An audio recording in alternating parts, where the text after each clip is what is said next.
Hi, welcome to this guide about, which is sort of a tier list or what kind of infrastructure is worth building for the industry enhancing infrastructure.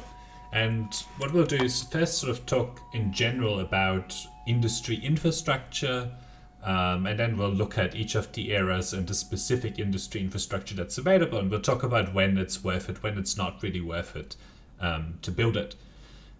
You have to always think about anything that gives you industry by investing industry has a payback time, right?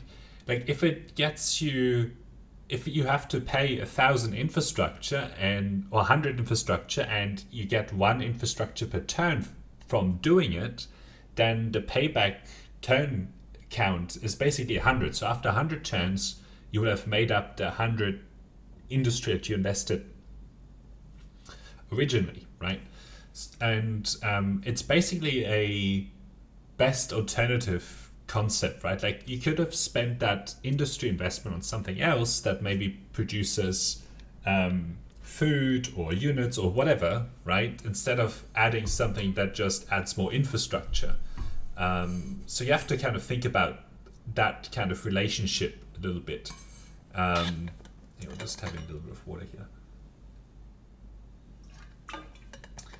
And there are different types of infrastructure in Humankind. There's some infrastructure that enhance the tile yields, sometimes only for certain kinds of tiles, so industry tile yields. Others adds more industry to makers quarters, just sort of a base yield boost, as well as like boosts based on adjacencies. Others give you sort of a percentage-based boost. Then there's some infrastructure that adds worker slots and gives you more industry per worker. And then it's sort of in the late game, you have some infrastructure that reduces pollution, percentage-based pollution reduction on each maker quarter, as well as giving percentage bonuses to makers quarters. And then there's also some infrastructure that adds pollution to each maker's quarter, which is something that you'll need to keep in mind and we'll discuss for each of the pieces of infrastructure. So now that we have sort of a high-level overview of what kind of infrastructure is and the kind of thought process that you want to go through when looking at or evaluating industry infrastructure, let's look at each of the areas here and see if it's actually worth building this. Oh, the other kind of infrastructure is sort of industry per a strategic resource, which is nice. So the forge here is definitely worth building if you have sort of at least 5 makers quarter that at least have some adjacency in a particular city, because of the base industry yield boost as well as the adjacency, right? So let's say you have one maker quarter that's surrounded by 6 others, right? This forge gives the maker's quarter +7 industry, right? And then it also adds a big bonus to each of the other quarters that are around it, right? So each one of those will get an additional 4, right? Which is an additional 24 industry, plus the 7, you get to 31 industry just by building this. So this has a 9-turn payback on basically if you have a city with one maker's quarter that's surrounded by 6 other maker's quarter, right? So this is really, really powerful. And that also gives you industry per copper, which is okay, but it's not amazing. So don't build it just for the industry per copper, unless you have like 10 copper, which is unlikely in the early game. Then there's the lumberyard. This is highly situational, right? It costs like 200 industry. So if you have 20 industry tiles producing industry with forest or woodlands on it, then this has a 10-turn payback, right? So it's usually not worth building this unless you have a lot of tiles with woods on it. So I would say 10, maybe 20 tiles with woods, then this is worth building. Also, it sort of depends on the opportunity cost, like maybe you're being attacked, so don't build the lumberyard, right? I usually don't build the stoneworks because it's so rare that I actually have mountains or stone fields or rocky fields that I'm actually getting yields from in the early game. Like later on, it's fine because you get all these other bonuses where this, one industry added or 10 industry added is actually like 10 times that. So then the stoneworks is fine, but in the early game, it's not worth investing the 240 here to actually make it happen. It'd be really cool if these were changed to actually be worth building, but anyway, moving on to the classical era. The artisan workshop is one of the kinds of industry that adds worker slots as well as industry per worker, and these are generally not worth building unless you really need the worker slot. Like if you have a huge amount of population and they're otherwise unemployed, then it's worth building the artisan workshop, especially if you have nothing else to build. But just the industry per worker, if you have 10 workers here, it would take you 50 turns to pay back this artisan workshop because it costs 480 to build, right? So it's usually not worth building the artisan workshop. The charcoal kiln is worth building, again, similar reasoning as the forge. The watermill is situational. So you can see that it has 400 industry cost, right? So you have to have sort of 20 river tiles for this to have a payback of 10 turns. So that's usually the hurdle that I would apply. If you have 20 river tiles and you're not pressed for building other things, then I would build this watermill, especially if you have stability issues and you just want infrastructure to build. This is a nice little boost that you can put down, although the payback time is quite significant. Now, moving on to the medieval era. Again, this is worth building, similar reason as the charcoal kiln. At this point, you probably have a lot of makers' quarters with adjacencies in cities, so this will be a really good boost to your industry. Moving on to the early modern era. This again, manufacturing, one industry per workers. Unless you really need the worker slots, it's just not worth it.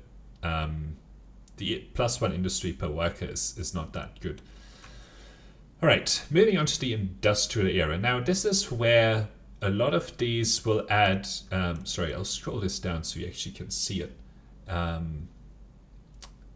This is where a lot of them add pollution per maker's quarter. So these are all not worth building unless you have a huge stability surplus. And I'd recommend spending that stability surplus on other things like putting down more maker's quarters that have massive adjacencies, right? Or you can start putting down research quarters or all the other things that you can get. Generally, I wouldn't build this. The stability cost of the coal plant, the factory, the sawmill is quite big. So it's usually not worth building it. Now, if you don't have very many makers' quarters in a city, then the sawmill is nice because you just get free industry without having to build makers' quarters. And there's some cases where you can get like thousands of industry even with like 5 makers' quarters in the city. If you look at some of the streams that I've done, there are examples of that in many cases, in which case these are worth building. But if you have like 10, 20, 30 makers' quarters, don't build these. Do something else. Right, moving on to the contemporary era. The automated factory, again, is not really worth building because it's pretty weak, as well as adding pollution per maker's quarters. Then we have these hydroelectric dam, nuclear plants, solar farm, and wind farm, which each reduce the percentage pollution on makers' quarters. So this is really good. These are really good pieces of infrastructure to build. And this solar farm, adds 3% industry, which is okay. It's not great, but it's okay, especially if you have a lot of industry already, right? Like if you have a city with 10,000 industry, 3% industry boost is basically 300 industry, right? Takes a long time to pay off, but these will compound. The 3% industry will boost, will compound with all of the other percentage bonuses. And the pollution reduction of all of these basically unlocks things like the coal plant. So once you have a lot of these things in place and other ways to mitigate pollution, it's actually then worth building the coal plant for sure. The factory, again, I wouldn't build this. The sawmill, again, situational. You have to count the number of tiles that is actually producing industry for you and compare that to the number of makers quarters. But yeah, the coal plant is definitely building after you have some of these solar farms, wind farms, nuclear plants, hydroelectric dam, which is kind of ironic, right? But anyway, like the coal plant, you build the coal plant after you build the hydroelectric dam, the nuclear plant, the solar farm, and the wind farm. But hey, that's how the game works. Quarrying machine, probably not worth it. Again, until you have mitigation techniques available for controlling pollution on your makers quarters. So there you go. That's sort of a tier list or a summary, or what's the sort of best industry infrastructure to build. So in summary, the makers quarter, the infrastructure that adds industry to makers quarter, sort of base yield as well as the adjacency bonus, is usually worth building. If you have any sort of 5 or 6 or 10 makers quarters at least, probably want a lot more. The tile enhancing infrastructure, so that boosts the industry yield per tile, depend on how many of those tiles you actually have to boost, and you need to compare that to the industry cost of the infrastructure to calculate whether it's actually worth building or what the payback number of turns is. And then sort of compare that to all the other things that you could be doing with that industry. And the infrastructure that adds worker slot is usually not worth building unless you would actually use those worker slot. Anything that adds pollution to makers quarter is usually not worth building until you have ways to mitigate that pollution, or you have very low number of makers quarters in that particular city. Then the percentage-based bonuses, infrastructure that also mitigate pollution, is generally worth building because it unlocks some of the earlier infrastructure that does add pollution to the makers quarters. So there you go. Thanks for watching, and I'll talk to you next time. Bye.